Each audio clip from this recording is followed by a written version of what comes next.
Bonjour mes bien-aimés et bienvenue pour ce nouveau partage autour de la parole de Dieu. Nous continuons ce thème que nous avons commencé la semaine dernière, confiance brisée, confiance restaurée quand tu te sens trahi par Dieu. Nous avons expliqué un tout petit peu pourquoi ce thème. Nous avons dit que en fait cette thématique est quand la promesse, en fait Dieu nous a fait une promesse avant, d'accord? Comme je disais en prenant les exemples des deux femmes, Dieu nous a fait une promesse avant. On n'a rien demandé. Il a décidé d'accomplir sa promesse. D'accord? Et on est en plein dedans. On est en plein dans la réalisation de la promesse. Et la promesse ne ressemble à rien, quelque part. Informe et vide. C'est difficile. Et c'est des combats. Et ça ne nous plaît pas. Parce que du coup, on se dit, mais attends, déjà, j'avais rien demandé. Tu es venu me faire une promesse. Tu me dis, c'est le pays, le coup, le lait, le miel. Et j'y vais. Et maintenant, pour arriver au pays où le miel, tu m'as fait miroiter des belles choses et maintenant j'arrive dans le pays où coule le lait et le miel. C'est ça le pays où coule le lait et le miel. Et c'est des combats et c'est des batailles. Je vous ai donné plusieurs exemples, je vous ai donné plusieurs textes et je voudrais revenir un tout petit peu dessus, d'accord? Je vous ai pris un peu l'exemple du peuple à la sortie d'Égypte. Vous vous rendez compte? Dieu dit, je vais vous sortir de là, j'ai entendu vos cris, vous étiez en train de vous plaindre. C'est un peu vous êtes là, je veux me marier, je veux un travail, je veux un contrat, je veux créer une entreprise. Et Dieu dit, je vais te donner. C'est ça le pays où coule le lait et le miel. Je vais te donner. Et au moment où tu es maintenant, tu n'es plus dans l'attente. D'accord? Tu n'es plus dans l'attente, tu es vraiment dans la réalisation de la promesse. Et ça ressemble à rien, comme j'ai dit. Et puis tu dis, mais attends, Seigneur, je t'avais rien demandé en vrai. Ou même si je t'avais demandé, si c'était pour ça, enfin, ça vaut pas la peine. Et ce peuple, à la sortie d'Égypte, ils ont crié à Dieu. Dieu est venu les délivrer. Il a dit, je veux vous emmener. Eux, ils voulaient juste être délivrés à la limite. Ils voulaient l'histoire du pays du lait, du pays où coule le lait et le miel, pardon. Eux, ils n'avaient pas demandé ça à Dieu. Eux, ils avaient demandé à Dieu simplement, on veut être délivré parce qu'on est un esclave, on souffre, on veut sortir de ces situations qui nous font mal, on veut vivre des belles choses, on veut se marier, on veut ceci, on veut cela.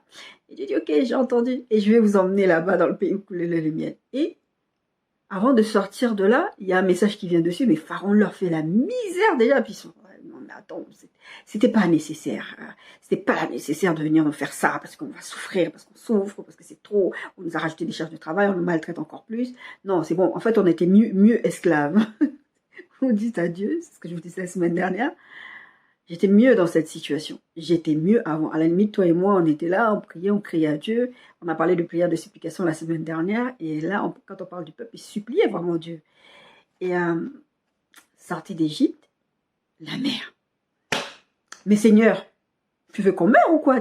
En fait, tu nous as sortis là-bas, c'est pour qu'on meure. Et je vous parlais la semaine dernière de cadeaux empoisonnés. Je vous disais, mais quand vous arrivez dans ces situations, vous avez l'impression que c'est un cadeau empoisonné.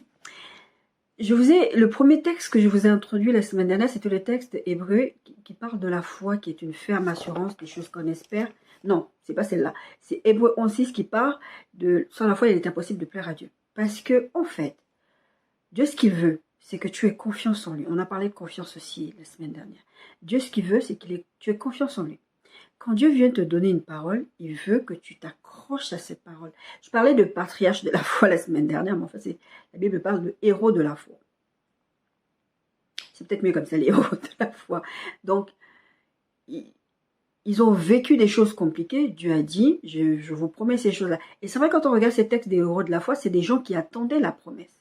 C'est des gens qui étaient dans l'attente avant que... Oui, ils ont vécu des complications, avant que... En fait, des fois, tu te dis, mais Seigneur... Dans l'attente, c'est problème. Dans la réalisation, c'est problème. Est-ce qu'il y a un moment où quelque chose se passe bien? Oui, il y a un moment où ça se passe bien. Je vous invite à retourner voir ma vidéo si c'est la bénédiction de l'Éternel qui enrichit et qui ne se fait sûr d'aucun chagrin. C'est tout un processus, c'est ça qui est compliqué. Et donc ce peuple arrive, en fait, tu voulais qu'on meure. Et c'est ce que vous dites. Et la foi vous permet de vous accrocher à ce que Dieu a dit. Parce qu'il faut que celui qui s'approche de Dieu croit que d'abord, Dieu existe. Et que Dieu remunère ce qu'il cherche, ça veut dire que Dieu va exaucer ta prière. Et ta prière, et ceux qui le cherchent, c'est pas forcément que tu as demandé quelque chose. Quand la Bible parle de ceux qui cherchent, c'est ceux qui cherchent Dieu, c'est pas forcément ceux qui cherchent à ce que Dieu leur fasse du bien. C'est ceux qui cherchent à être avec Dieu. Quand je vous prenais l'exemple de la Sunamite la semaine dernière, c'était ça. Elle ne cherchait pas à ce que Dieu exauce ses prières. Elle n'a même pas demandé à ce que Dieu lui donne un enfant. Elle a demandé Elle voulait juste faire du bien, servir Dieu, avoir une pièce dans la maison pour Élisée. Elle cherchait Dieu. Elle cherchait à faire plaisir à Dieu.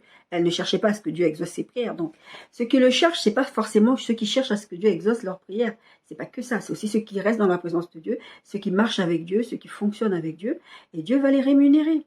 Et c'est ce qui s'est passé d'ailleurs quand Élisée va voir cette dame et quand Élisée va dire à cette dame, tu auras un enfant. Et elle dit, oh, ne fais pas ça. Ne fais pas ça. Vous savez, c'est quand si vous avez un besoin d'argent et puis quelqu'un tout d'un coup vient vous donner de l'argent, elle vous dit, non, tu blagues. Non, c'est vrai. Non, vraiment. Vous n'y croyez pas. Et elle n'y croyait pas quand elle dit ça, tu blagues. Ne fais pas ça parce que mon petit cœur, tu vois. Et au final, elle a eu, et l'enfant meurt. Et là, tu te dis, mais Seigneur, c'est quoi? C'est quoi ce problème? C'est quoi ce problème? On a l'impression que Dieu nous trahit parce qu'au final, Seigneur, je ne t'avais pas demandé. Moi, j'étais bien avec toi, je me sentais bien avec toi, je marchais avec toi, tout se passait bien. Enfin, tout ça, c'était pas nécessaire. C'était pas toutes ces souffrances. On le vit vraiment comme des souffrances inutiles parce que c'était pas nécessaire. C'était pas obligé que tu me donnes un enfant, c'était pas obligé que tu me donnes un mari. Vous imaginez, Dieu vous donne un homme. C'est ce qui s'est passé avec Adam. Adam, Dieu le laisse réaliser que tu es tout seul. Il nomme les animaux, il voit que les animaux vont par paire. Il nomme, mais il y a quelque chose qui me manque. Quand Dieu lui crée la femme, regardez la Genèse, Genèse 1, je vous mettrai la référence. Non, Genèse 2, je crois. La chair de ma chair. Moi, à chaque fois que je pensais à ce verset avant, je pensais que c'est Dieu qui avait prophétisé ça. L'homme quittera son père et sa mère, etc. Non, c'est Adam qui avait parlé comme ça. Alors, Seigneur, mais merci, elle est belle, elle est très très bien, mais vraiment, oh là là, la chair de ma chair. Il était tout content.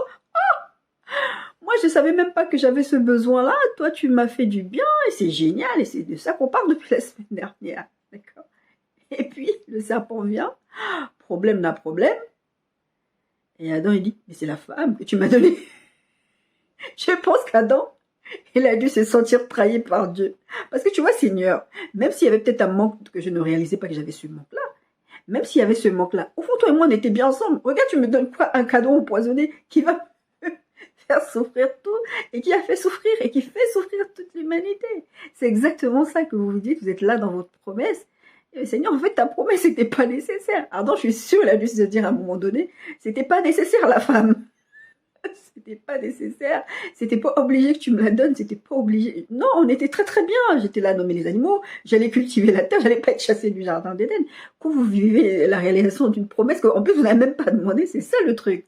C'est que le pire, c'est quand vous n'avez pas demandé. Quand vous n'avez pas demandé, Seigneur, je veux une femme, Seigneur, je veux ce boulot-là spécifique. Parce que je vous signale, il faut bosser, d'accord? Je vous parle de vraiment quand vous êtes dans un boulot spécifique, quand vous voulez faire de l'entrepreneuriat ou des trucs comme ça, vous êtes... Voilà. Et non, vous n'avez même pas envie, c'est le Seigneur qui vient vous dire, tu vas devenir entrepreneur, tu vas devenir PDG, tu vas devenir pasteur. Voilà, le jour où le Seigneur est venu me dire, t'as pas encore compris depuis le temps. Moi, j'étais là, je dis, mais Seigneur, je me vois pas là-dedans. Je me vois absolument pas là-dedans. Quand je travaillais à l'époque dans mon ancienne église, je faisais pas mal de choses. C'est quand on faisait les assemblées générales et qu'il fallait que je liste tout ce que je faisais comme tâche et tout ce que je faisais. Je regardais le truc, je me disais, oh, tu fais tout ça? Franchement, j'étais bluffée. Et je sais que le pasteur, il est venu me voir, il me dit, je veux que tu prennes la responsabilité du département communication. Moi, je dis, mais non. Moi, j'aime bien, quand on me demande de faire d'exécuter des tâches, j'aime bien être au service de Dieu, j'aime bien être au service de l'Église. Et pour moi, j'étais là pour aider l'équipe pastorale, les décharger un maximum. Pour moi, c'était ça. Je ne voulais pas de responsabilité. J'étais très bien sans responsabilité. Et le pasteur me dit, mais en fait, ce que tu ne réalises pas, c'est que ça, c'est juste quelque part un titre que je te donne. Mais c'est ce que tu fais déjà. Tu es déjà en train d'accomplir tout ça. C'est que je ne le réalisais pas. Mais je ne voulais pas parce que pour moi, ça venait avec une responsabilité. Un enfant vient avec une responsabilité. Un mariage vient avec des responsabilités. Ça vient avec tout plein de responsabilités. Et je pense que aussi ce qui nous déçoit dans la réalisation de des promesses, ce sont les responsabilités qui vont avant. C'est que comme ça, quand on te dit, fais un bébé, quand Dieu te dit, je te donnerai un enfant, toi, tu penses à l'instant où tu vas voir cet enfant-là et tu vas le tenir et que tu vas faire des cuddle et que ça va être génial. Mais un enfant, il faut le changer, il faut se lever la nuit, il faut le nourrir, il faut faire... Et là, tu te dis, Seigneur, encore ça, c'est pas encore dérangeant. Mais quand tu as un cas comme la dame qui a perdu son enfant, les deux dames d'ailleurs, les deux enfants sont morts, les deux textes de base qu'on a vu la semaine dernière, c'est compliqué pour vous. Vous dites, mais attends, Seigneur, je ne voulais pas ça. Et on a parlé de déception aussi parce que, en fait, j'ai pris l'exemple beaucoup des parents parce que c'est beaucoup les parents, ou en tout cas les gens qui nous ont élevés, qui jouent le rôle de parents, même au niveau spirituel, quand vous avez des parents spirituels qui vous déçoivent, c'est très très compliqué de rester dans la présence de Dieu. Parce que vous associez ces gens-là à Dieu, en fait. Et c'est ce qui s'est passé avec la femme tsunamite, quand elle allait voir, tout le monde lui pose la question. Non, non, non, tout va bien. Elle, son problème, c'était avec Dieu et l'homme de Dieu. Et je vous disais la semaine dernière, priez pour vos conducteurs, parce que moi, j'ai cette même problématique. J'ai cette même problématique, c'est que quand les gens, tu les mentors, tu les exhortes, et tu es là, tu as vraiment le rôle du pasteur vis-à-vis d'eux. Quand ils commencent à traverser des difficultés, c'est de ta faute.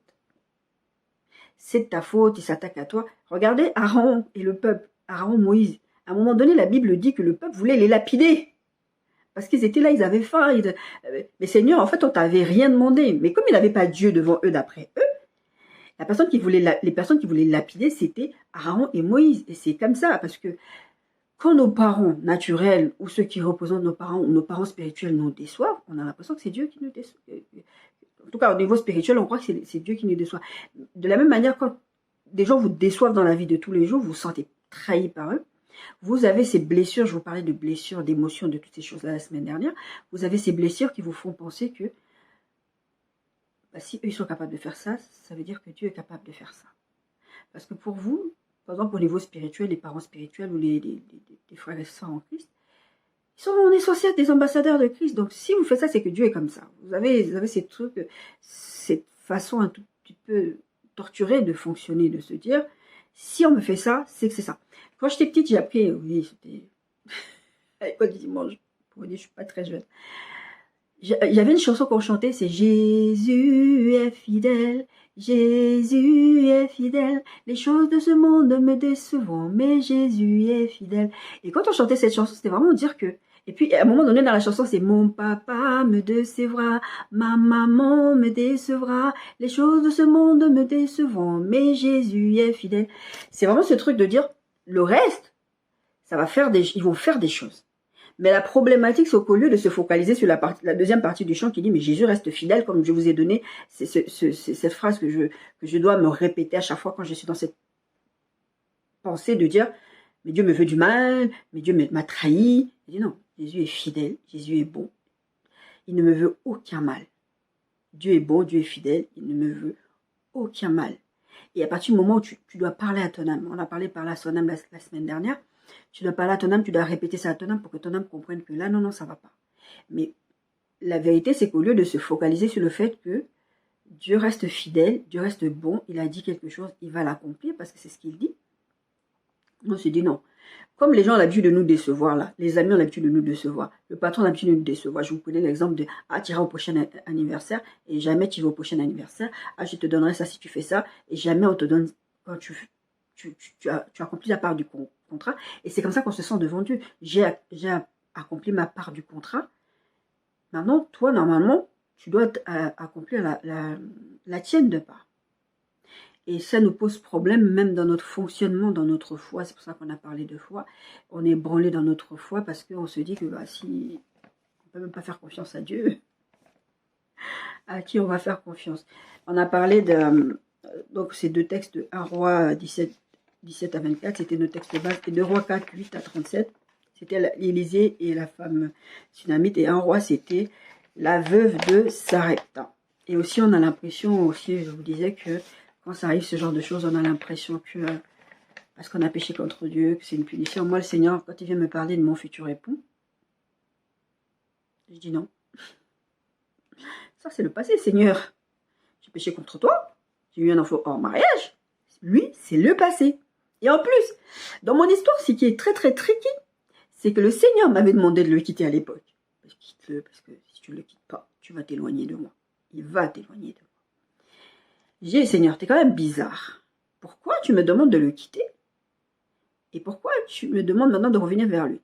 La Bible dit, ça c'est le texte que je vous ai dit tout à l'heure, c'est L'homme quittera son père et sa mère et s'attachera à sa femme. Dieu vient te dire, tu vas épouser cette femme-là. Dieu vient te dire, tu vas épouser cet homme-là. Maintenant, tu t'es attaché à la personne. Tu as quitté ton père et ta mère, tu as laissé tout derrière pour t'attacher à cette personne et c'est que des problèmes. Je ne voulais pas, je dis, Seigneur, tu blagues. Tu ne peux pas me demander de quitter quelque chose et de retourner là-dedans. Et de m'attacher à cette personne. Surtout que la situation, pour moi, elle n'avait pas évolué. Enfin, je voyais vraiment pas l'intérêt. Et tu as ce côté où tu te sens vraiment, en tout cas, dans le cadre du mariage, tu te sens vraiment, ah, mais moi, je me consacre à Dieu, je ne fais pas des bêtises, je ne vais pas dans la fornication, je ne fais pas toutes ces choses-là. Et maintenant, Seigneur, regarde, ta promesse qui est arrivée là, je suis retombée dedans alors que ça faisait 12 ans que je me préservais. Et ça, c'est très, très compliqué. Et on a parlé, on se dit, c'est peut-être parce que avant j'ai péché contre toi, que tu me mets dans cette position et que tu es en train de me punir. Et ensuite, on a parlé de l'amour de Dieu. On a parlé de l'amour de Dieu, on a dit non. Je vous disais ceci.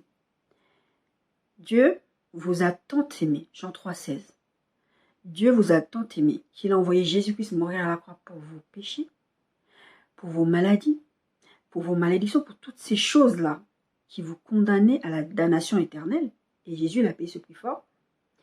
Et vous pensez que Dieu est malicieux, méchant, au point de vous donner un cadeau empoisonné. La pire des choses qu'il fallait qu'il fasse, il l'a fait. Mais derrière, il est tellement vicieux qu'il va aller vous donner quelque chose de mauvais. Non, on a parlé de l'amour de Dieu. Je vous ai donné 2 textes en particulier qui parlent de l'amour de Dieu. Et je vous disais que rien ne peut vous séparer de l'amour de Dieu manifesté en Jésus-Christ. C'était le texte de Romains. Je ne vous remettrai pas cette référence parce que je vous l'ai déjà mis la semaine dernière. C'est Romains 8, 37 à 39. Et qui dit, mais dans toutes ces choses, nous sommes plus que vainqueurs en Jésus, par celui qui nous a aimés. Tu vas surmonter cette situation. Parce que Dieu est avec toi. Dieu t'aime et on en a parlé de l'amour de Dieu. Et je vous ai dit que l'amour de Dieu est au-delà même de ce que... Enfin, l'amour de Dieu est au-delà de ce que vous pensez, de ce que vous imaginez. Il faut vraiment travailler et parler à son âme encore une fois pour pouvoir sortir de cette pensée que Dieu ne m'aime pas, Dieu est vicieux, Dieu est méchant, Dieu me veut du mal ou des choses comme ça. Parce que si vous ne travaillez pas, si vous ne parlez pas à votre âme, si vous ne vous nourrissez pas des choses de la parole de Dieu, je vous disais, la seule façon de faire ça, c'est de passer du temps dans la présence de Dieu, de connaître Dieu. Il n'y a pas une solution miracle, c'est que ça. Passer du temps dans la présence de Dieu, je vous parlais de jeûne. Vraiment, il y a aussi les temps calmes, les temps où vous êtes là, vous attendez à recevoir quelque chose de Dieu. La lecture de la parole de Dieu, la méditation de la parole de Dieu, de connaître Dieu à travers sa parole. Qu'est-ce qu'il dit? Est-ce que tu le connais en tant que Jéhovah Jireh? Est-ce que tu le connais en tant que Jéhovah Rapha? Est-ce que tu le connais en tant que, je veux dire en français, est-ce que tu le connais en tant que Dieu qui guérit, Dieu qui pourvoit, Dieu qui pardonne, Est-ce que tu l'as connu, ces caractères-là de Dieu? Parce que si tu connais le caractère de Dieu, qui est par exemple que Dieu pardonne, tu ne peux pas penser que Dieu a gardé comment on dit ça en français, un grudge en anglais, quelque chose contre toi, qu'il garde dans un petit coin de son cœur, parce qu'il a vraiment ce côté torturé, qu'à un moment donné, il attend simplement quand tu vas faire un truc, ou il attend quand tu vas être bien, parce que moi quand j'étais en dépression à l'époque, à chaque fois que quelque chose s'est passé bien, je me disais, ça allait mal se passer après. Effectivement, ça se passait mal. Je savais que le bonheur ne va pas durer. Donc, des fois, on réagit comme ça aussi avec Dieu. On se dit, ça ne va pas durer. Et du coup, on a du mal. Mais si vous restez attaché au fait que Dieu vous aime, vous allez vous dire, non, il n'est pas vicieux. Si c'est le Dieu que je connais, c'est le Dieu qui pardonne, je ne peux pas rester sur ce fait qu'il m'en veut pour un petit truc. En plus, j'ai demandé pardon. Et il m'en veut, là, il est encore en train de me punir dessus. Ce n'est pas Dieu. Dieu n'est pas dans ce genre de choses-là. On a parlé de l'amour de Dieu. On a commencé la semaine dernière à parler du fait de faire confiance à Dieu. Et on a parlé de ce texte qui parle de la paix, Philippiens 4, 6, 7, qui dit « Ne vous inquiétez de rien, mais en toute chose, faites connaître tous vos besoins à Dieu, par des prières de supplication, et la paix de Dieu qui supporte toute intelligence gardera vos cœurs et vos pensées en Christ. » La vérité, je vous disais la semaine dernière, c'est que quand vous êtes dans ces états-là, encore une fois, la semaine dernière, je vous disais, ce sont vos impressions, ce sont vos émotions. Ce n'est pas comme ça que ça se passe, d'accord?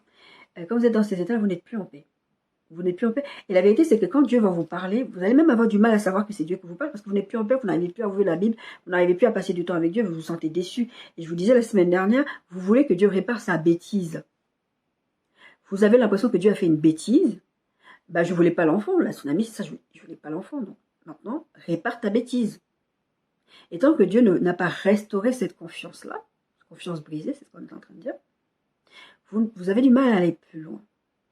Je vous ai parlé de la foi parce que avec la foi, vous devez rester basé sur ce que Dieu a dit. Même si vous êtes en plein milieu de la tempête, Jésus était dans la barque, ils étaient tous dans la barque avec Jésus. La tempête est en train de... Ils étaient en train de dire, on va mourir, on va mourir.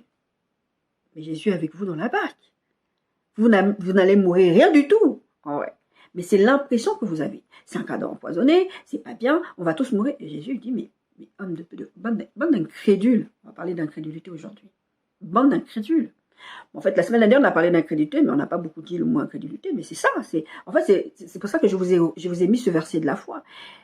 La foi vous permet de vous appuyer, même si le bateau est en train de tanguer, même s'il y a des vents contraires, même s'il y a des vents violents, parce que Jésus est avec vous. Jésus ne dort pas. Jésus ne va pas se noyer avec vous.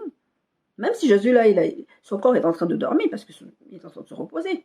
Il faisait beaucoup de choses. Il avait besoin de récupérer. D'accord? Mais spirituellement, il était là. Il était réveillé. Il savait ce qui se passait. Il a parlé à la mer. Il a fait, attends, Mais après, il s'est tourné vers eux. Il leur a dit, mais, paraphrasé, mais je suis là. Vous avez peur de quoi? Je suis avec vous. Dieu est avec vous. Quand je vous donnais ce texte de Dieu, rien ne pourra vous séparer de l'amour de Dieu. C'est ça, je suis avec vous. Rien ne peut vous atteindre. Rien ne peut vous faire du mal. Donc, ayez confiance dans cette promesse que je vous ai faite, qu'elle va s'accomplir, que même si dans cette promesse-là, ça tangue, c'est un processus, ça va s'arrêter. Ça ne va pas s'arrêter tout seul, mais Dieu a un temps. J'ai commencé à vous parler la semaine dernière en vous disant, il y a un temps où Dieu a décidé que c'est là, ça va s'arrêter. Mais ce qui est difficile pour nous, pour vous, c'est d'arriver à ce temps où ça va s'arrêter. Le peuple, il sort, ouais, on est sorti. Il traverse la mer, ouais, Pharaon est mort. Mais après, il recommence à râler. Parce qu'ils ne sont toujours pas arrivés dans le pays où coule le lait et le miel. Arrivés dans les ouais, tu ne veux pas, on veut des viandes, on veut ceci, on veut cela. Chaque étape, vous allez râler. Et ce que Dieu veut, c'est que vous lui exprimez. On a vu ce texte de Philippiens. Faites-lui connaître vos besoins déjà, mais aussi, on va voir ce texte aujourd'hui, aussi, vous répandez vos cœurs devant lui. Dieu, c'est le meilleur psychothérapeute. Ça, j'ai appris déjà en lisant la Bible, et je l'ai appris dans mon fonctionnement.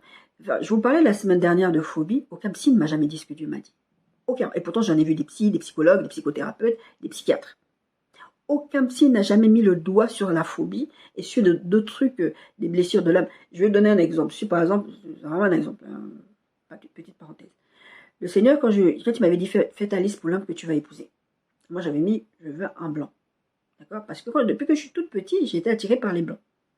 Voilà. C'est comme les gens, ils sont attirés par les blondes, les brunes, les fortes, les minces. Moi, je le vivais comme ça.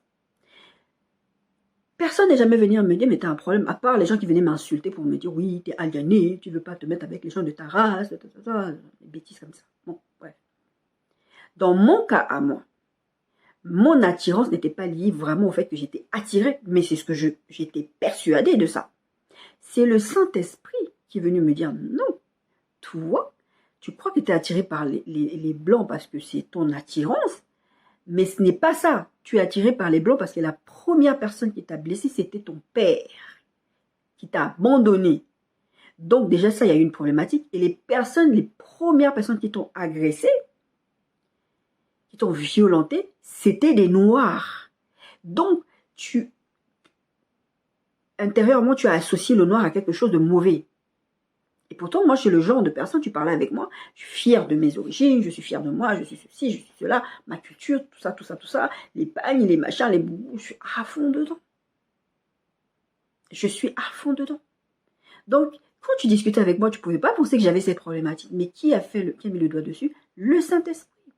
Le Saint-Esprit, je vous disais la semaine dernière, avait me dit, ta phobie n'est pas un problème démoniaque. Ta phobie vient d'insécurité d'enfance.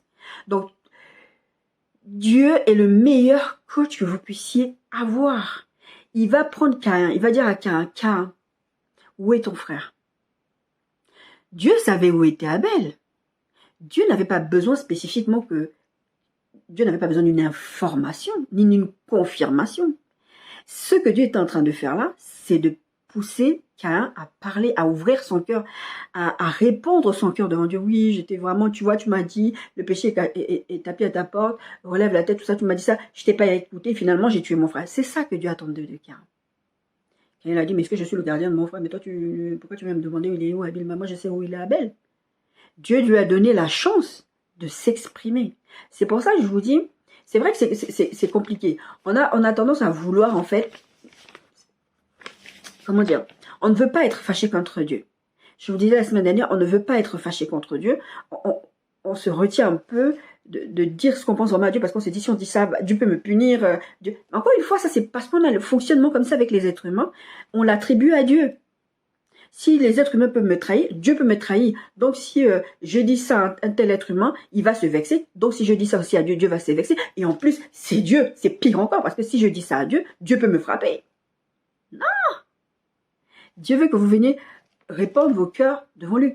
Dieu ne veut pas que vous fassiez semblant. Dieu ne voulait pas que Caïn fasse semblant. C'est comme, je ne sais pas si vous avez déjà regardé ces émissions de rénovation. Je parlais de ça avec un frère cette semaine. Est-ce que, je ne sais pas si vous avez déjà regardé ces émissions de rénovation, vous savez, sur les chaînes mainstream. Oui, ils viennent, ils disent, les gens écrivent un courrier, ils disent, ma maison, elle est comme ça, j'aime pas trop, j'aimerais que l'équipe vienne à la maison et qu'ils renouvellent ma maison et qu'ils refassent et tout ça. Ces gens-là viennent, je ne sais pas comment ça se passe, mais l'idée générale qu'on a, c'est que ces gens-là viennent chez toi, ils regardent, et puis les caméras filment, et puis on montre avant, après, ils regardent, ils changent tout, et puis, enfin, avant, c'était comme ça, après, c'est comme ça. Et toi, tu es censé être, oh, waouh, c'est beau. Et il y a plusieurs émissions où tu voyais la personne, c'est parce qu'il y avait la caméra qu'elle était là. Oh, oui, c'est génial. Et tu sais que la personne n'avait pas apprécié.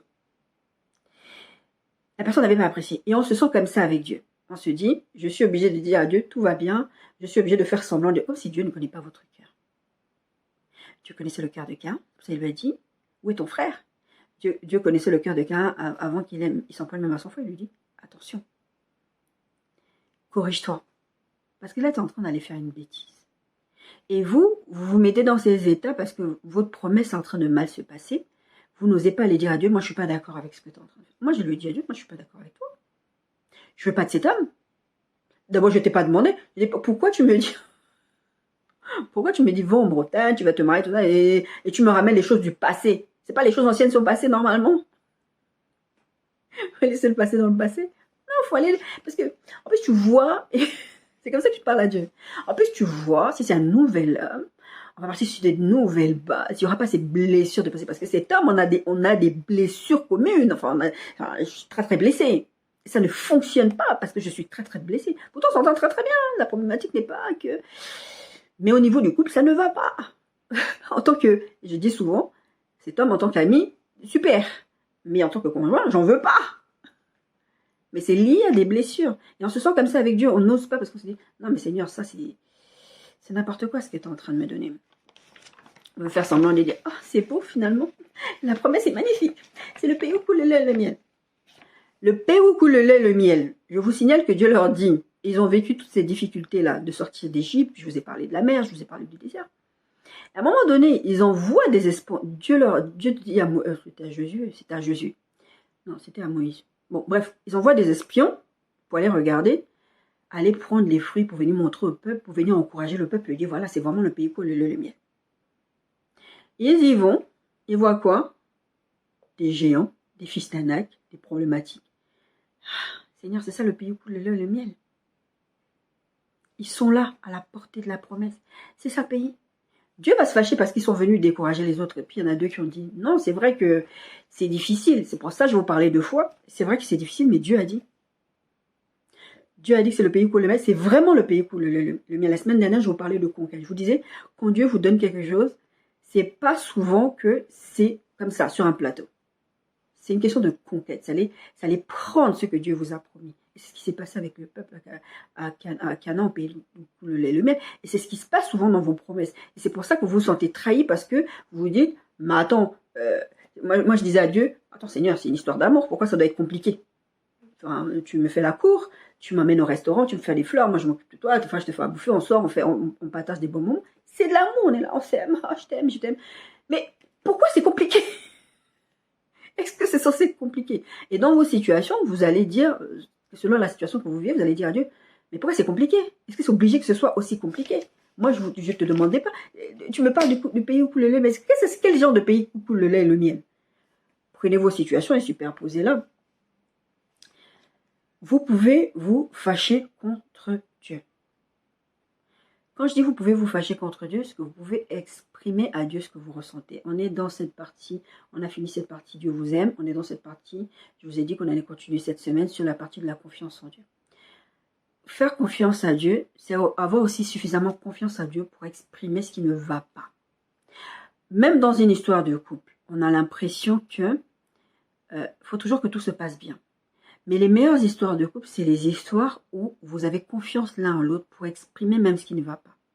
Moi, je suis quelqu'un qui a une tendance naturelle, quand ça ne va pas, à me refermer sur moi-même. Mais je dois apprendre, et j'ai appris à exprimer, et je le fais, j'ai appris à exprimer, à dire que ça ne va pas, ça ne va pas. Mais ce n'est pas quelque chose de naturel chez moi. Je peux très facilement, oh, il y a un problème, je prends du recul, je me ferme. Je ne veux pas parce que c'est des problèmes. Ça, c'est lié aussi souvent à un passif, à des blessures, au fait qu'on ne veut pas être déçu, à ce qu'on ne veut pas être trahi. Cette femme tsunamite, elle ne voulait pas être déçue. C'est pour ça qu'elle a dit, ne me trompe pas. Le texte dit, elle a dit, ne me trompe pas. Ne fais pas ça parce que peut-être qu'elle avait fait des fausses couches, cette femme-là, on ne sait pas, la Bible ne le dit pas. Peut-être qu'elle avait fait des fausses couches, peut-être qu'elle avait vécu des fausses alertes, et que là, on lui dit, tu vas avoir un enfant. Non, ne fais pas ça. Parce que je connais la douleur. Si vous parlez à des femmes, moi ça m'est jamais arrivé, Dieu merci.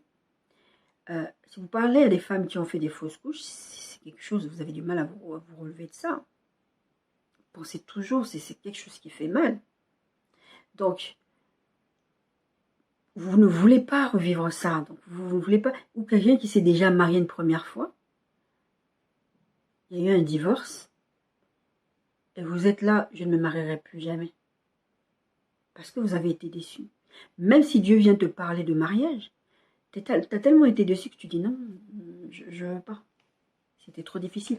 Et pour peu que tu sois dans la promesse, donc dans la période où ça y est, c'est bon, tu as rencontré le conjoint ou la conjointe, dans la période de fréquentation, que ça se passe mal, tu dis non, voilà, ça me rappelle mon passé. Moi, je vous dis, c'est pour ça que je vous donne mon témoignage, je suis exactement comme ça. Donc voilà, c'était comme ça avant. Et la personne en face te dit, tu peux pas mettre le passé de côté, s'il te plaît. Non, parce que c'est toujours pareil. D'accord. Et là, on a face à l'humain, on a affaire à l'humain. Et je vous prenais l'exemple des pasteurs, etc. Et de la femme tsunamite qui dit, moi, je n'ai pas à régler avec l'humain, j'ai à régler avec Dieu. C'est ce qu'il faut faire, aller régler avec Dieu. Je vous disais, vous avez le droit de vous mettre en colère. Je vais vous lire un verset. Je vous disais la semaine dernière, ça ne sert à rien parce que Dieu vous connaît, ça ne sert à rien de ne pas vous mettre en colère. Exprimez à Dieu votre colère. Peut-être que des fois, vous ne savez même pas pourquoi vous êtes en colère, ou vous ne savez même pas si c'est de la colère que vous ressentez ou de la déception. Mais faites connaître ça à Dieu. Si vous vous mettez en colère, ne péchez point, que le soleil ne se couche pas sur votre colère. Dieu disait à Caïn, si tu agis bien, tu relèveras la tête. Et c'est l'autre verset que je ne vous arrête pas de vous dire depuis la semaine dernière que maintenant j'ai oublié. Bref, Dieu ne vous en veut pas parce que vous êtes en colère. Parce que votre colère, quelque part, elle est légitime par rapport à vos émotions. Mais c'est que Dieu ne veut pas ce que vous péchiez. Parce que vous restiez dans cette colère, que cette colère vous amène à pécher, à faire des choses. C'est ce qui s'est passé avec Caïn et Abel. Dieu lui a dit, attention, tu peux rectifier le tir. Tu peux me faire une offrande meilleure. Ne fais pas ce que tu as l'intention de faire. Mais sa colère l'a poussé à tuer son frère. Et finalement, ça s'est très très mal passé. Et après, Dieu l'a frappé. Moi, encore une fois, voilà, il s'est passé ce que Dieu était fâché, il a puni. Bon, après, Dieu lui a pardonné. Et puis Dieu l'a protégé. Si vous regardez l'histoire de Caïn, que le soleil, si vous mettez en colère, déjà, vous n'êtes pas obligé de vous mettre en colère. Mais si ça arrive, ne péchez pas. Allez, c'est pour ça qu'on a parlé la semaine dernière d'aller dire à Dieu les choses, d'exprimer. On est toujours dans cette deuxième partie, comme je vous ai dit là, la semaine dernière, on allait revenir dessus parce que c'était important. Proverbe 3, 5 à 7. Confie-toi à l'Éternel de tout ton cœur, ne t'appuie pas sur ta sagesse. Reconnais-le dans toutes tes voies et il aplanira tes sentiers. Ne sois point sage à tes propres yeux, car crains l'Éternel et détourne-toi du mal.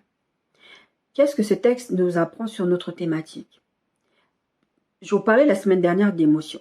Vous, dans vos émotions, vous sentez ça. C'est votre sagesse.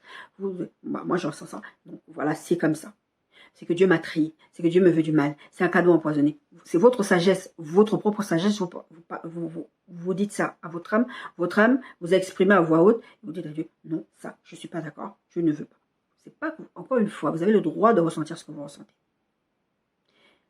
Allez voir Dieu pour lui dire que vous ressentez ça. Mais ne vous appuyez pas là-dessus pour prendre des décisions. C'est ce que Caïn a fait.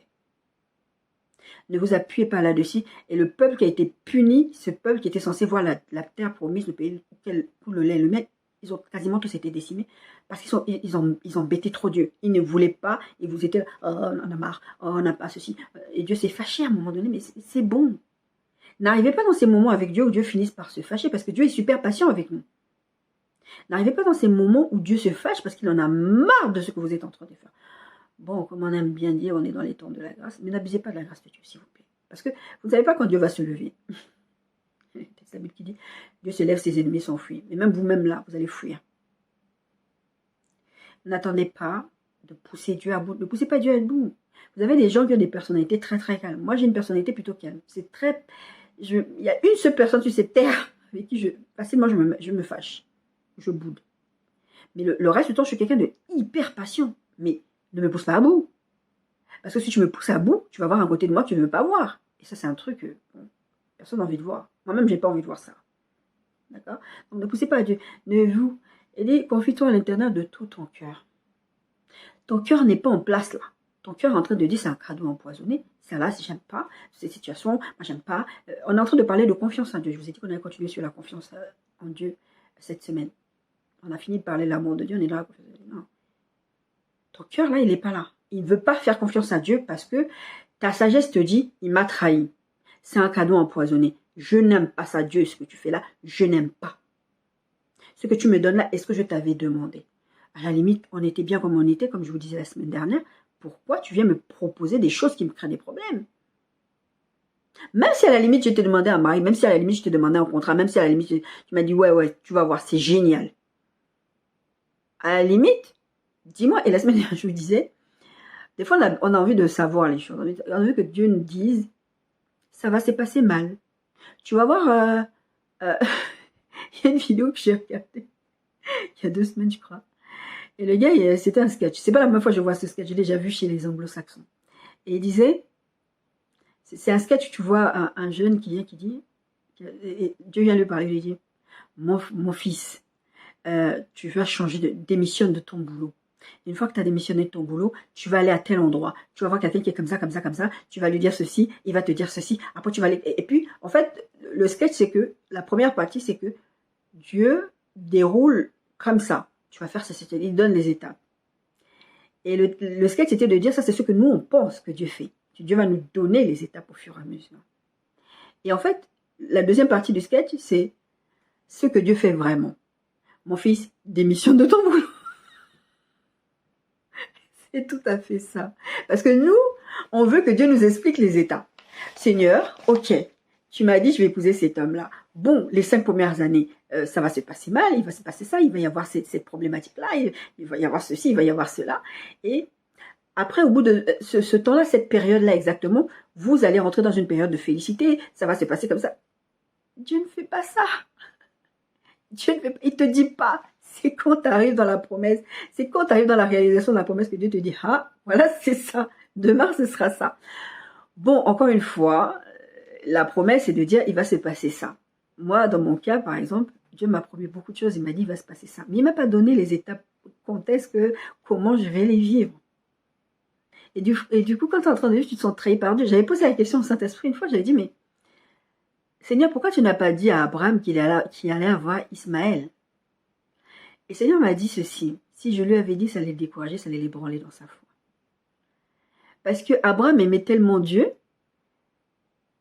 que si Dieu lui avait dit, tu vas pas écouter ce que je te dis, faire un truc comme ça, non, Abraham, il allait mal le vivre. Et des fois, Dieu ne dit pas les choses parce qu'il sait que ça va ébranler notre foi.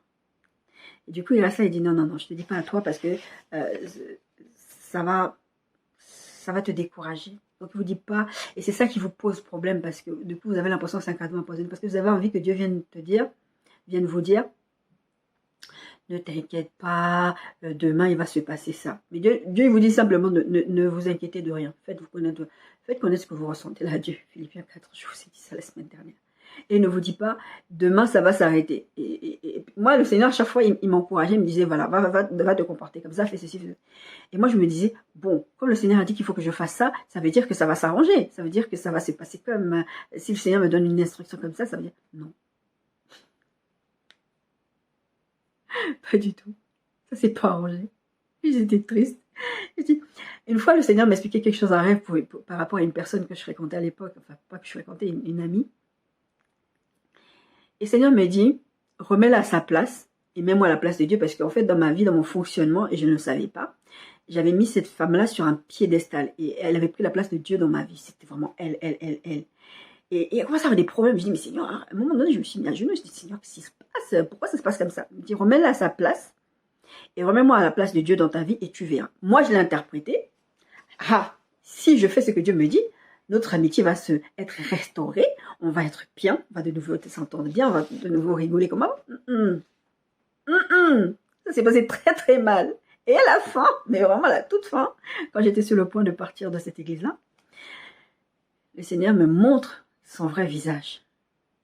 Je dis, mais Seigneur, pourquoi tu m'as pas dit ça depuis le début? Je me suis sentie trahie. Pourquoi tu m'as pas dit ça dès le début? J'aurais pas perdu tout ça d'années. Je suis restée amie avec cette personne combien d'années? Et pendant que ce temps, la personne avait des idées mal placées devant moi, mais dans sa tête. Mais Dieu est en train de travailler votre caractère. Dieu ne vous amène pas à Canaan juste pour vous déposer à Canaan et profiter du pays où coule le lait et le miel. C'était une histoire de conquête. Et dans la conquête, ils étaient en train de grandir, ils étaient en train d'apprendre à faire confiance à Dieu. C'était ça, cette histoire de désert. Apprendre à grandir, apprendre à faire confiance à Dieu, a dit, ah, je ne vais pas m'appuyer sur ma propre sagesse. Je sais que moi, mes émotions me trahissent toujours. Et je dis souvent, dans le cas du mariage, par exemple, Dieu parle en amont, il vient te dire en amont, tu vas épouser telle personne, enfin, ou tu vas te marier, ou, enfin, il te donne des indications, comme il a dit à la femme sulamite, comme il a dit à Abraham, à la même période, l'année prochaine, tu auras un enfant. Mais il ne donne pas plus de précision que ça. Il ne dit pas que quand l'enfant aura 7 ans, l'enfant va mourir. Alors, je ne sais plus s'il avait 7 ans, le fils de la Sunamite. Ou à la veuve de Sarepta, il ne dit pas l'enfant va mourir pendant que Non, il ne dit pas ça. Parce que si vous dites ça, ça peut être possible. Donc, ne vous appuyez pas sur votre propre sagesse. La Bible dit, ne sois point sage à tes propres yeux et détourne-toi du mal. C'est ce que Dieu est en train de dire à Cain. Ne fais pas le mal. Parce que dans ces situations-là, vous pensez tellement du mal de Dieu, et je vous prenais cet exemple la semaine dernière en vous parlant de blasphème contre le Saint-Esprit. C'est dans ce cadre-là que Jésus expliquait le blasphème contre le Saint-Esprit. C'est que vous attribuez les œuvres du Saint-Esprit au diable. Parce que ça vous fait tellement mal. Parce que dans votre tête, c'est pour ça que je vous prenais l'exemple de Job, dans votre tête, il n'y a que Dieu. Et de toutes les façons, même s'il y a le diable n'a aucune autorité, le diable ne peut rien vous faire. Si jamais il vous arrive quelque chose de mal, c'est que Dieu a forcément fait quelque chose. C'est que Dieu a permis, c'est que Dieu a fait. Moi, une des fois où le diable m'a attaqué, le matin, j'ai dit à Dieu, mais tu le laisses comme ça m'attaquer. Tu le laisses venir me faire. Moi, je suis ton enfant, tu le laisses. Il me dit, mais il avait rien à faire, j'étais là. Mais nous, notre problématique, c'est un peu l'histoire de la femme sunamite, c'est Dieu. C'est Dieu. Donc, et Dieu, il dit, détourne-toi du mal. Détourne-toi du mal, c'est de sortir de cette pensée que Dieu fait le mal. C'est mauvais ce que tu penses là. C'est un péché en plus. D'accord? Psaume 62, 8. En tout temps, peuple, confiez-vous en lui, répandez vos cœurs en sa présence. Dieu est notre refuge. On est toujours dans l'histoire de confiance. Et je vous dis, depuis la semaine dernière, et je parlais par rapport à ce verset que je n'avais pas encore partagé avec vous. Répandez vos cœurs en sa présence. Allez dire à Dieu, je ne suis pas d'accord avec ça, je n'aime pas ça, je me sens trahi. Dites-lui, c'est comme l'histoire de rénovation d'appartement. Faites pas semblant. Finalement, j'aime bien comment vous avez décoré, hein, juste pour les caméras. Et vous savez que vous n'aimez pas ce que Dieu est en train de faire. Mais là, vous n'avez pas le produit fini. Vous avez un forme vide. Regardez comment la terre a été créée. Il y a un message qui vient dessus. Regardez comment la terre a été créée. Informe et vu. Le Saint-Esprit se mouvait au-dessus des eaux. Le Saint-Esprit attendait l'action. Attendez l'action. Ça va se passer. La Bible dit, je préfère vous le dire exactement comment c'est écrit.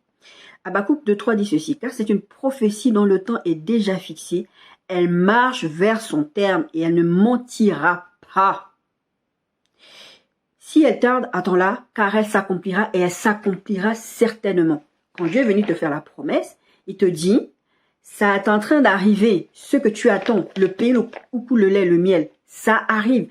Tu es dans la promesse, là, tu es entré dans cette phase de réalisation de la promesse. C'est très difficile, mais attends la bénédiction de l'Éternel qui ne se fait suivre d'aucun chagrin. C'est ça, c'est la finalité. La finalité, ce ne sera pas qu'on sera au ciel. Quand je vous parle de mariage, de travail, c'est pas dans le ciel, c'est ici sur la terre. Attends la réalisation complète de la promesse. C'est pour ça que je vous ai parlé de confiance en Dieu et qu'on est dans ce truc de la confiance en Dieu. Répandez vos cœurs devant Dieu. Faites confiance à Dieu, il a dit ça. C'est pour ça qu'on a parlé de la foi. Parce que la foi dit, ok, ça là, je ne comprends pas. Ça là, je ne veux pas. Ça là, c'est ça, je n'aime pas. Mais ok, j'attends. Dieu a dit que, c'est pas une attente passive, hein. C'est pas d'être là à bouder comme moi je... C'est pas ça. C'est d'avoir confiance en Dieu dans ce processus-là. Et de dire, ok, Seigneur, ce matin, qu'est-ce que je peux faire pour faire que cette situation... En fait, demandez à Dieu de vous aider à faire votre part en attendant que la promesse arrive à son terme. En attendant que tu atteignes le pays où le lait et le miel. Le troisième point, le premier point qu'on a vu dans tout ce qu'on a partagé, c'est Dieu vous aime. On a posé les bases, on a expliqué pourquoi on a fait ce thème.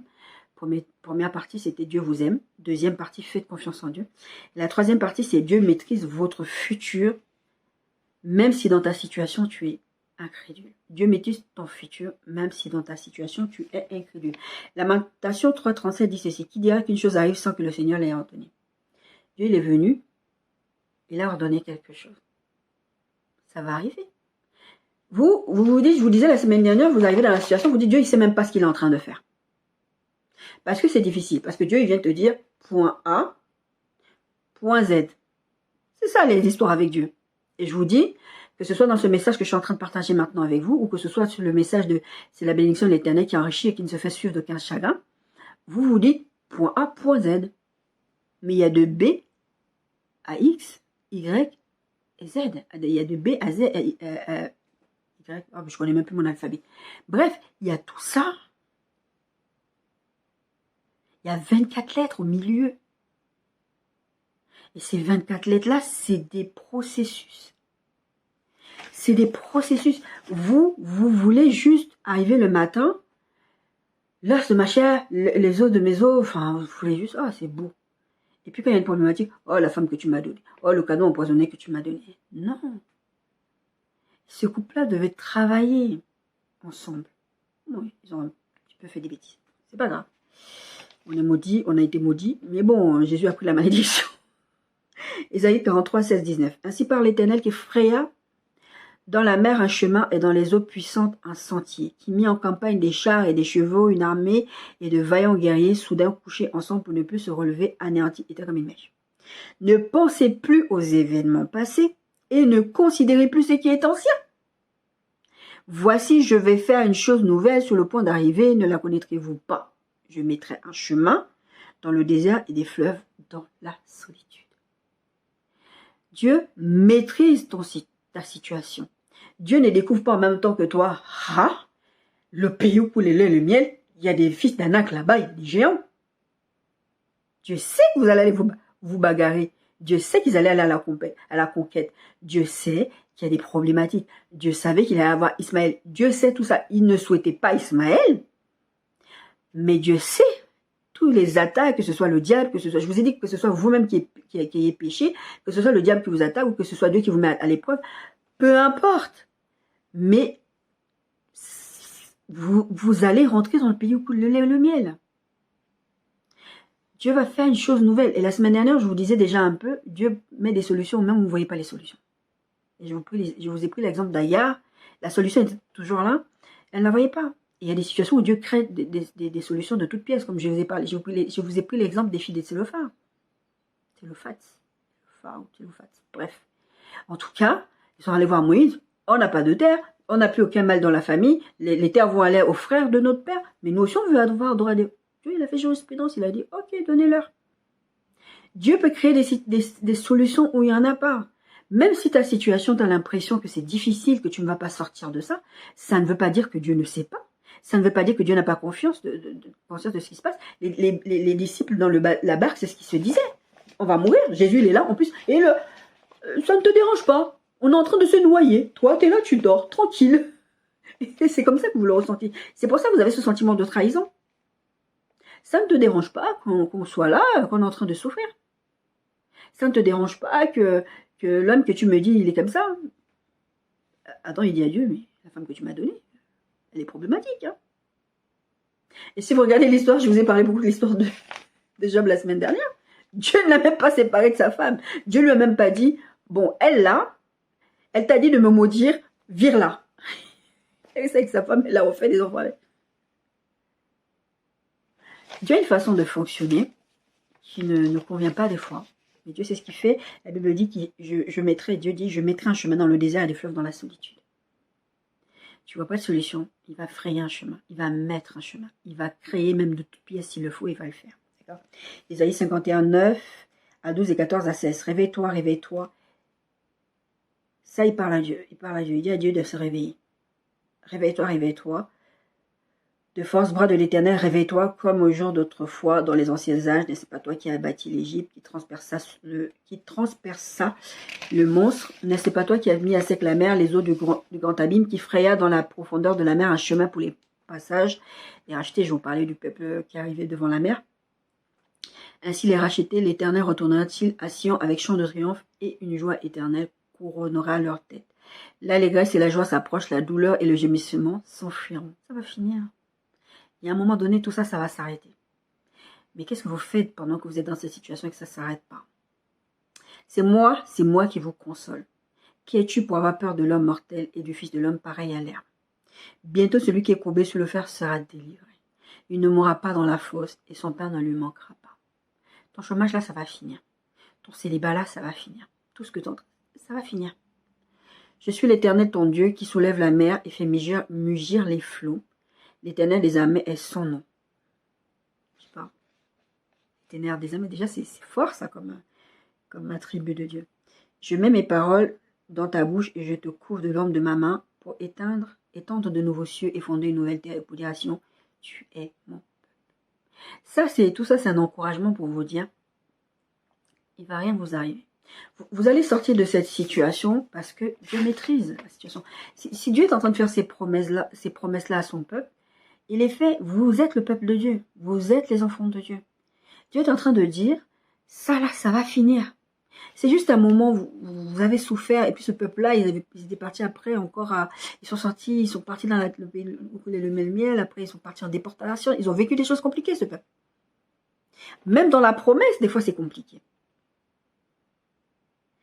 Et ils étaient dans le pays où coulait le miel, ils ont même perdu le pays où coulait le miel, ils ont perdu plein de trucs, mais tu restes Dieu. Il dit, mais tout ça, ça va s'arrêter. Réveille-toi. Il dit, réveille-toi, réveille-toi. Dites à Dieu, Seigneur, s'il te plaît, lève-toi. Moi, ça m'arrive des fois de prier comme ça quand je vis, quand je vis des situations un peu compliquées. Je dis à Dieu, Seigneur, s'il te plaît, lève-toi de ton trône. Ce genre de prière, je ne l'ai pas fait pour moi beaucoup. Je le fais plutôt pour les autres. Quand les autres avaient des situations, je dis, Seigneur, lève-toi. C'est pas que Dieu est assis. C'est pas que Dieu dort. Comme Jésus dans la barque. Non. C'est pour dire, Seigneur, regarde. C'est important que vous lui disiez tout ça. Hébreux 3, 12, 19. Prenez garde, frères, que quelqu'un de vous n'ait un cœur mauvais et incrédule au point de se détourner du Dieu vivant. Mais exertez-vous les uns les autres chaque jour, aussi longtemps qu'on peut dire aujourd'hui, afin qu'aucun de vous ne s'endurcisse par la séduction du péché. Je vous ai dit, c'est un péché de dire à Dieu que Dieu est mauvais. D'accord? Car nous sommes devenus participants de Christ pourvu que nous retenions fermement jusqu'à la fin l'assurance que nous avions au commencement. C'est de continuer à croire, de continuer à tenir bon. Quand le Seigneur est venu me dire, tu vas te dire, yeah! Les problèmes, c'est de continuer à rester dans le yeah tout le temps. C'est pas évident. Pendant qu'il est dit aujourd'hui, si vous attendez sa voix, n'endurcissez pas votre cœur comme lors de la révolte. Et cette histoire de révolte, c'est l'histoire de Mériba. Je vous en avais parlé dans une prédication il y a quelques temps. Et ils étaient même prêts à taper Moïse et Aaron, je vous disais tout à l'heure. Parce qu'ils en avaient marre. Parce qu'on est en train de souffrir, parce qu'il n'y a pas d'eau. C'était une histoire d'eau. Et c'est à cause de ce peuple-là que Moïse n'est pas allé dans le pays que coule le lait et le miel, parce que Moïse était trop fâché. Il a tapé le rocher au lieu de parler au rocher. D'accord? Il dit, n'endurcissez pas votre cœur. On est dans cette partie qui dit, Dieu maîtrise ton futur, même si dans ta situation, tu restes incrédule. Toi, tu peux être tous les incrédules que tu veux. Tu peux te dire, Dieu a dit ça, mais bon, peut-être que les circonstances, peut-être qu'il essaie de me punir. Peut-être que finalement, j'ai péché contre Dieu, comme disait la veuve de Sarepta. Peut-être que. Ça, c'est de l'incrédulité. Ce n'est pas de rester dans la foi. Et tout ce que je vous exhorte là, c'est de rester dans la foi, de sortir de l'incrédulité. C'est pour ça, mon premier texte que j'ai partagé avec vous, c'était sur la foi. Parce que, à un moment donné, il faut être agréable à Dieu. Ce qui plaît à Dieu, c'est que vous lui fassiez confiance. C'est ça la foi. C'est ça qui plaît à Dieu. Et si vous êtes là, des incrédules, à dire tout le temps, à vous plaindre de Dieu, de dire à Dieu, mais Seigneur, tu fais pas, tu étais mauvais, et puis de toute façon, et puis à la fin tu dis, oh, merci Seigneur, vraiment ça s'est réalisé. Hein. Mais pendant tout le temps, tu lui as cassé les pieds. Et Dieu n'aime pas ça. On continue sur le texte d'Hébreu. Pendant qu'il est dit aujourd'hui, si vous entendez sa voix, n'endurcissez pas vos cœurs. Vous avez entendu sa voix. Dieu, et puis dans le long de quand vous êtes dans la réalisation de la promesse, Dieu continue à vous dire, ça va aller, ça va aller, ça va aller. Ne t'inquiète pas. Et vous vous inquiétez. C'est ça l'incrédulité. Vous vous inquiétez, vous vous fâchez. Vous êtes en train d'endurcir vos cœurs. C'est pour ça que je vous parlais des blessures la semaine dernière, parce que ça crée blessure sur blessure. Et la prochaine fois, si vous ne changez pas d'attitude, la prochaine fois que vous allez dans une promesse ou dans une situation où Dieu est en train d'agir dans vos vies, votre cœur sera endurci. Vous allez vous rappeler, c'est pour ça que je vous donne mon témoignage souvent, les choses du passé, vous devez laisser dans le passé. On a lu ce texte tout à l'heure qui dit laissez le passé où il est. Ne pensez plus aux événements passés. Dieu est sur le point de faire une chose nouvelle. La chose nouvelle, vous êtes dedans. Ça va arriver. La chose va arriver. Mais vous n'endurcissez pas votre cœur. Parce qu'à force de vous ressasser, et c'est pour ça que je vous parlais de parler à votre âme, à force de ressasser les mauvaises choses, à force de vous dire mais Dieu me fait du mal, mais nanana, vous allez sortir de là victorieux, certes. Mais la prochaine fois que vous allez vivre une autre épreuve, vous allez réavoir la même attitude parce que vous avez conditionné votre âme à penser que Dieu va vous trahir. Il faut que vous commenciez à vous corriger dès maintenant parce que votre cœur va être endurci. Mon cœur est blessé, tellement endurci par rapport à ça que pour moi, après, je le reconnais, je le mets devant Dieu, je veux sortir de ça. Il faut reconnaître aussi que tu es malade, qu'il y a un problème chez toi. Parce que Seigneur, tu peux pas me dire je vais aller dans cette direction, moi je me comporte comme ça, je peux pas. Parce que je ne vais même pas prendre plaisir. Parce que j'étais arrivée à la conclusion et je m'étais dit, et je lui ai dit, ça ne me donne même pas envie de me marier avec toi. Mais comment tu peux parler comme ça alors que Dieu a promis? Ça, c'est une façon d'endurcir son cœur. Et vous tenez des propos comme ça, et la prochaine fois, dès qu'il y a un problème avec lui, ouais, dans le passé, c'était comme ça. Le gars me dit, mais le passé, laisse-le où il est. Moi, je peux pas, non, parce que c'est toujours comme ça. Et on est en train de faire du mal au cœur de Dieu. Dieu promet des choses, Dieu dit des choses. On est en train de faire du mal à son cœur. Qui furent en effet, comme lors de la révolte, qui furent en effet ceux qui se révoltèrent après l'avoir entendu, sinon tous ceux qui étaient sortis d'Égypte sous la conduite de Moïse. Dieu leur avait promis, c'est ce que je vous donnais comme exemple depuis tout à l'heure. Dieu leur avait promis, il les a sortis d'Égypte. Mais ils étaient là en train de faire la bagarre à Dieu. Au point de vouloir lapider Moïse et Aaron. Parce qu'ils n'étaient pas contents. Parce que ta promesse là, ce que tu es en train de nous dire, déjà on n'y est même pas. Et ça ne ressemble même pas à ce que notre sagesse, elle a décidé. On veut aller point A, point Z. Les 24 lettres au milieu, ça n'existe pas pour nous. À la limite, comme quand Dieu a fait avec Adam, quand il a créé Ève. Endors-moi et quand tu me réveilles, je serai dans la promesse. Ce sera bien. Mais Dieu a des choses à vous enseigner pendant que vous êtes là-dedans, dans ce processus-là. Et contre qui Dieu fut-il irrité pendant 40 ans, sinon contre ceux qui péchaient, dont les cadavres tombèrent dans le désert? Je vous disais, c'est un péché. Dieu s'est fâché contre ce peuple-là. Vous n'entrerez pas. Vos enfants, eux, ils vont entrer. Vous, non. Vous êtes trop incrédule, vous me fatiguez. Tous les jours, vous avez endurci votre cœur. Tous les jours, c'est bien. Oui, ça va pas, ça va pas, ça va pas. Moi, je sais que mon histoire de mariage, ça fait 6 ans que je suis dedans dans cette relation. Presque. Ça aurait dû s'arrêter depuis longtemps. C'est tous ces révoltes-là. Le pire, c'est que je le sais. C'est pour ça que je partage ça avec vous. Je le sais. Bon, il n'y a pas que ma part. Il y a la part de monsieur aussi. Mais vous perdez du temps. Je vous disais la semaine dernière, vous perdez du temps, vous vous faites du mal à vous-même, vous ne faites pas du mal à Dieu. Dieu est triste parce que vous attristez son cœur, parce que, mais comment tu peux penser ça de moi? Je vous avais pris l'exemple la semaine dernière, le Saint-Esprit m'a dit, mais comment tu peux penser que je peux faire des choses comme ça? Et quand le Saint-Esprit m'avait dit ça, j'avais senti la tristesse, il n'avait même pas engueulé, parce que des fois où le Seigneur m'engueulait, ça fait peur. Mais c'était vraiment, j'avais senti la tristesse du Saint-Esprit, ce côté, mais comment tu peux penser ça? On n'en est plus à là dans notre relation pour que tu puisses penser ça de moi. On n'en est plus à là. Et contre qui Dieu fut-il arrêté pendant 40 ans, sinon contre ceux qui péchaient et dont les cadavres tombèrent dans le désert? Et à qui jura-t-il qu'ils n'entreraient pas dans ce repos? Sinon à ceux qui avaient été désobéis. Aussi voyons-nous qu'ils ne purent y entrer à cause de leur incrédulité. Vous êtes en plein milieu de la promesse, de la réalisation de la promesse de Dieu.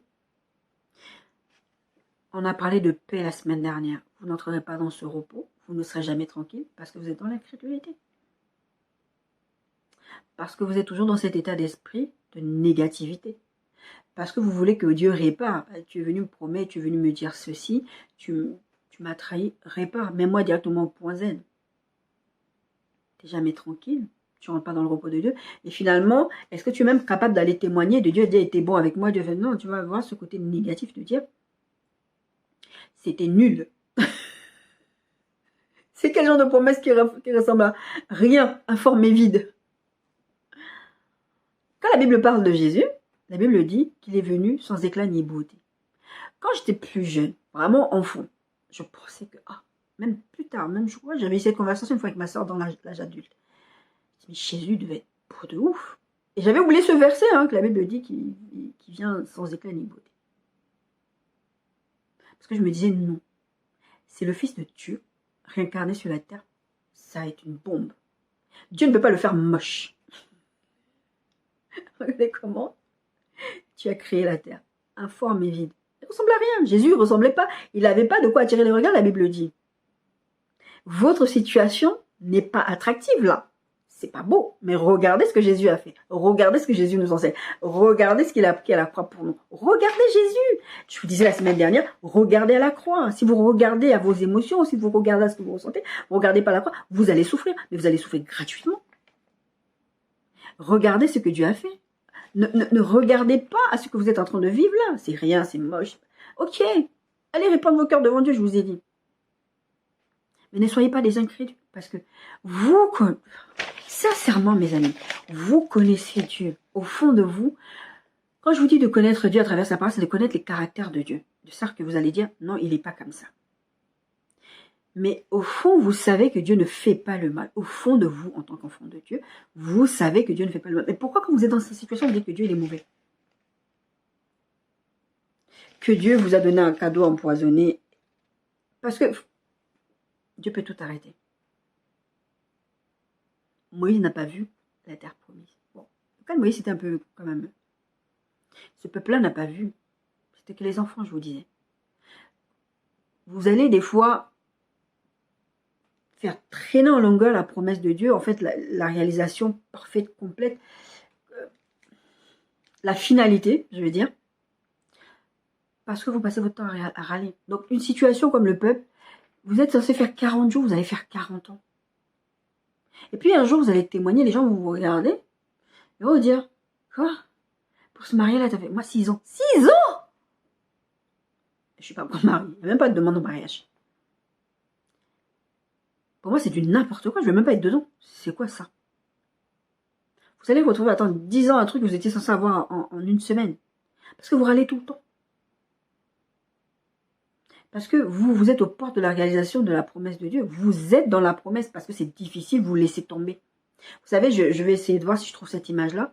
Cette image tournait beaucoup sur les réseaux sociaux il y a quelques années. Vous voyez ce monsieur qui cherche un diamant, il cherche un diamant, il cherche un diamant. Et puis... il se décourage, il en a marre, il a creusé trop longtemps. Et il finit par abandonner. Mais l'image, en fait, te montre que derrière, il y avait plein de diamants. Mais il n'a pas vu parce qu'il a abandonné. Il est arrivé au bout, il a abandonné. Il y a aussi cette autre image, c'était une des images que j'avais utilisées au début de ma relation.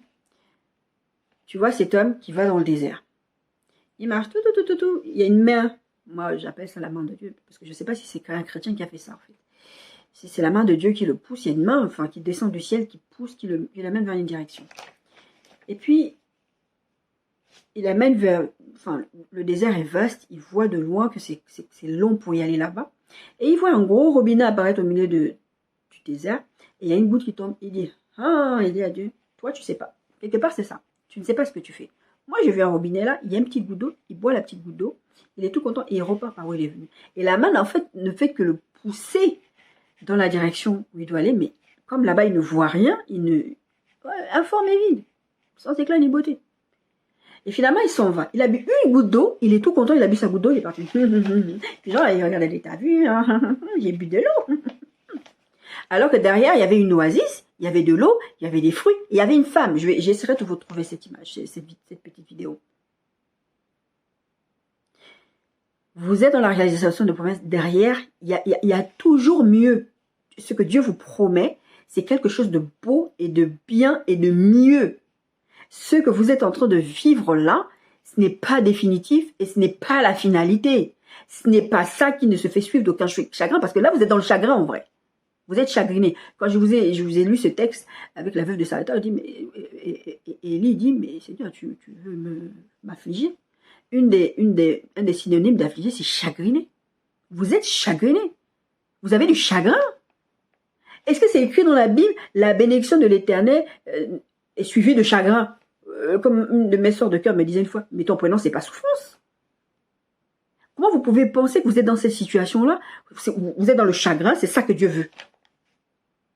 Non. Dieu ne veut pas vous chagriner. On a vu que Dieu ne vous veut pas de mal. Nombre 14, 1 à 11. Je vous ai parlé un peu de ça. C'est toute l'assemblée éleva la voix et poussa des cris et le peuple pleura pendant la nuit.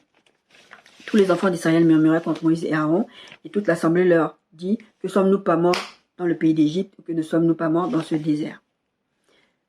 C'était quand ils étaient arrivés, ils sont allés voir le pays où coule le lait, ils ont dit, mais il y a les fils d'Anak là-bas, etc. Ils ont dit, voilà, on a traversé tout ça, mais à chaque étape, ils râlaient. C'est ce que vous faites, c'est pour ça que vous êtes déçus de Dieu, parce qu'à chaque étape, vous râlez, vous voyez que les difficultés. Il y a une finalité derrière, il y a un oasis derrière, il y a le pays où coule le lait et le miel derrière. Et voilà, on a traversé ça, c'était déjà difficile, on arrive encore là, c'était difficile, on a traversé la mer, c'était difficile, on a cru que les chars là, allaient nous tuer, Pharaon allait nous tuer, non, on a traversé la mer. Après ça dit, on a traversé la mer, ils ont fait un cantique à Dieu. Arrivé dans le désert, on n'a plus les viandes, on était mieux en Égypte. Là maintenant, ils ont fini leur temps, là ils sont en train d'arriver, d'arriver dans le pays où coule le miel. Il y a les fils d'Anak là-bas, il y a des gens. Et Dieu, ça l'a fâché. Pourquoi l'Éternel nous fait-il aller dans ce pays, verset 3, où nous tomberons par l'épée, où nos femmes et nos petits-enfants deviendront une proie, ne vous-t-il pas mieux pour nous retourner en Égypte? Là tu repars, je vous les exemples que je viens de vous donner, tu repars.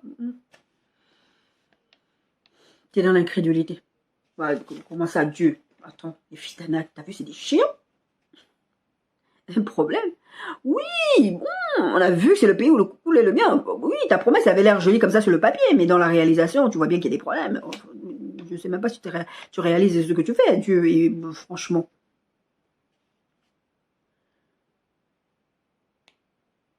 Et ils se dirent l'un à l'autre, nommons un chef et retournons en Égypte. Moïse et Aaron tombèrent sur leur visage en présence de toute l'assemblée réunie des enfants d'Israël, les conducteurs du peuple de Dieu. Priez pour vos conducteurs. Et parmi ceux qui avaient... Oui, priez pour moi aussi. Et parmi ceux qui avaient exploré le pays, Josué, fils de Nun, et Caleb, fils de Jephunnée, déchiraient leurs vêtements. Ça, je vous ai dit un peu tout à l'heure, je ne vous avais pas donné la référence. Il parlait ainsi à toute l'assemblée des enfants d'Israël. Là, on est en train de parler que Dieu maîtrise le futur, même si toi, dans ta situation, tu es incrédule. Le pays que nous... C'est ça qu'il faut parler à votre âme. Le pays que nous avons parcouru pour l'explorer est un pays très bon et excellent. C'est ça, voir le verre plein, pas à moitié plein, voir le verre plein, pendant que l'autre voit le verre vide. Le pays que nous avons parcouru pour l'explorer est un pays très bon, excellent. Si l'Éternel nous est favorable, c'est lui qui vous a envoyé. Il nous mènera dans ce pays et nous le donnera. C'est un pays où coule le miel. Il constate que ce que Dieu a dit, c'était vrai. Et comme Dieu nous est favorable, ça va bien se passer. Seulement, ne soyez point rebelles. Ne soyez point rebelles contre l'Éternel et ne craignez point les gens de ce pays, car ils nous serviront de pâture. Ce sera rien devant nous. Ils n'ont plus d'ombrage pour les couvrir. L'Éternel est avec nous. Ne les craignez point. Ne craignez pas. Votre situation, elle est comme ça.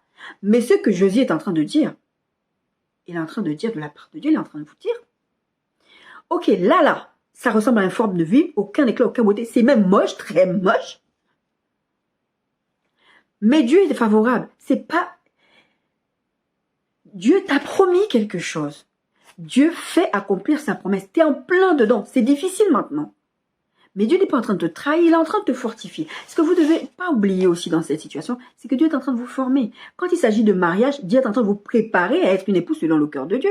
Dieu est en train de vous préparer à être un époux selon le cœur de Dieu. Dieu est en train de vous préparer à être un bon employé, un bon entrepreneur. Tout ce que vous êtes en train de vivre, ce n'est pas pour rien. Ce n'est pas juste pour le bon plaisir de Dieu de vous voir souffrir. Parce que la prochaine fois, quand je vous parlais de ne pas endurcir votre cœur à l'instant, la prochaine fois que vous allez traverser ces étapes, vous allez regarder là. Je vous ai dit quand le diable m'a attaqué une première fois, je dis Seigneur, tu m'as attaqué où là? J'étais là. Et maintenant, quand il m'attaque, il y a 2-3 mois, il m'a attaqué. Je l'ai rigolé au nez. En plus, il m'a dit, tu vas pas dormir. J'étais tellement effrayée que tu vas pas dormir cette nuit. J'ai dit, je vais dormir comme un bébé. Parce que maintenant, j'étais formée. Parce que maintenant, j'avais vécu cette expérience avec Dieu, je savais que rien ne pouvait m'arriver.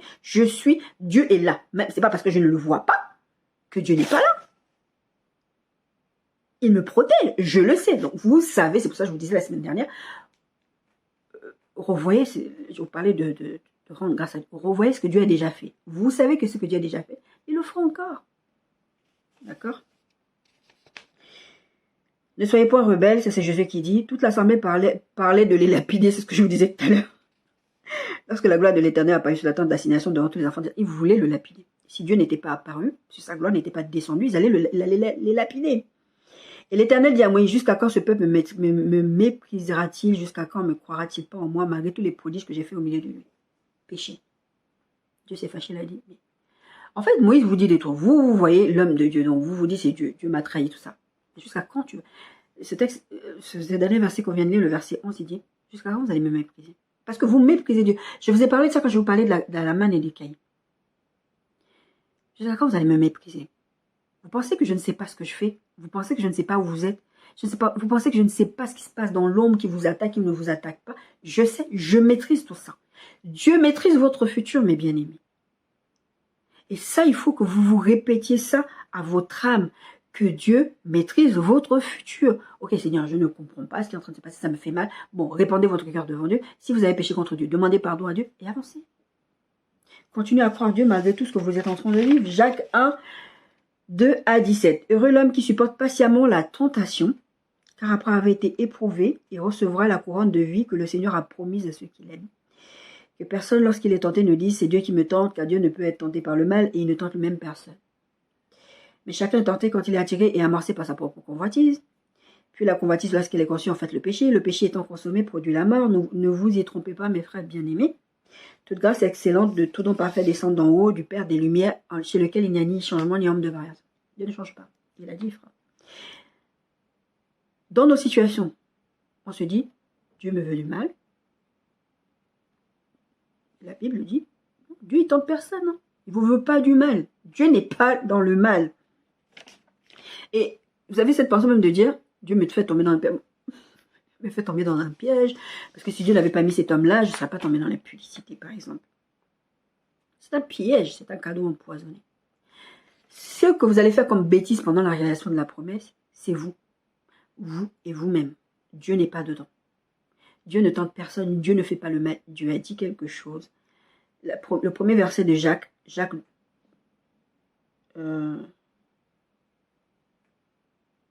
pourquoi c'est 2 à 17? Bref, parce que j'ai mis que dans mon texte, c'est verset 12. Heureux l'homme qui supporte, oui j'ai dû effacer un chiffre sans m'en rendre compte. Heureux l'homme qui supporte patiemment la tentation. Là, la Bible parle de tentation, mais vos situations. Heureux vous êtes quand vous supportez tout ça patiemment. Parce qu'après avoir vécu tout ça, la Bible dit qu'après avoir été éprouvé, il recevra la couronne de vie. Vous aurez une récompense. Le texte que je vous ai lu, Hébreux 11:6, or sans la foi, il est impossible de lui être agréable car il faut que celui qui s'approche de Dieu croit que Dieu existe et qu'il est le rémunérateur de ceux qui le cherchent. Vous aurez votre couronne, vous aurez votre récompense. Toute grâce, verset 17, et tout don parfait descend d'en haut du Père des Lumières, chez lequel il n'y a ni homme ni séparation. Dieu ne change pas. C'est qu'il a dit, il le fera, il le réalisera, il a promis quelque chose. Vous allez y arriver.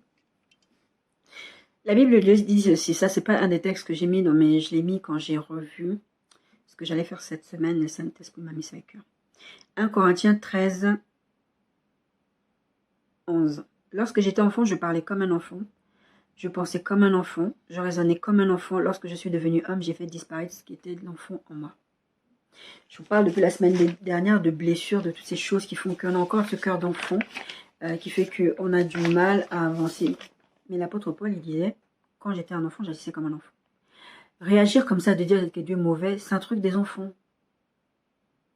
Vous êtes des hommes faits à l'image de Christ, à la parfaite stature de l'image de Christ. Vous ne pouvez plus fonctionner comme des enfants qui pensent que dès qu'on lui a promis quelque chose, on doit lui donner tout de suite. Vous-même, quand vous élevez vos enfants, jamais votre enfant va vous donner quelque chose, va vous demander quelque chose, vous savez que c'est mauvais pour lui, vous allez lui donner, ou que vous savez que ce n'est pas le moment parce que ce n'est pas le temps, il n'est pas encore suffisamment adulte pour apprécier. Et des fois, vous vous comportez comme des enfants comme ça avec Dieu. Et Dieu vous dit tant que tu ne... Je vous parlais ces derniers temps, ces dernières minutes-là, tant que vous êtes encore l'enfant, je ne peux pas te donner. Donc vous traînez en longueur la promesse, vous êtes dans la difficulté de la promesse parce que vous vous comportez comme des enfants. Soyez des adultes. Sachez que Dieu maîtrise votre avenir. Il n'est pas enfermé dans le temps avec lui pour qu'il découvre au fur et à mesure avec vous ce qui est en train de se passer. Il sait ce qui est en train de se passer. Il le savait même avant que vous rentriez dedans. Mais il dit, je suis avec vous. Faites confiance à Dieu. Dites-vous que Dieu est avec vous, que rien ne pourra vous arriver. Il est dans cette barque-là avec vous. Il ne sommeille pas. La Bible dit que Dieu ne dort ni ne sommeille. Ma fille disait dans une prédication qu'elle avait partagée il y a beaucoup d'années en arrière, elle disait, en parlant des cette histoire d'Élie avec le bal et de mettre le feu, etc., elle disait, mais là, ils sont en train de faire des tas de trucs comme ça, mais c'est pour ça qu'Élie est en train de crier, mais leur Dieu, il dort, il ne fait rien, mais notre Dieu à nous, il ne dort pas. Notre Dieu à nous, il ne dort pas. Il est en pleine action, vous êtes dans cette situation. Dieu ne vous a pas oublié, Dieu ne vous a pas trahi. Parlez à votre âme, et dites à votre âme tout ce que Dieu vous a dit jusqu'à maintenant. C'est ça qui vous pose aussi beaucoup de problèmes. Parlez à votre âme et prenez du temps dans la présence de Dieu. Soyez bénis.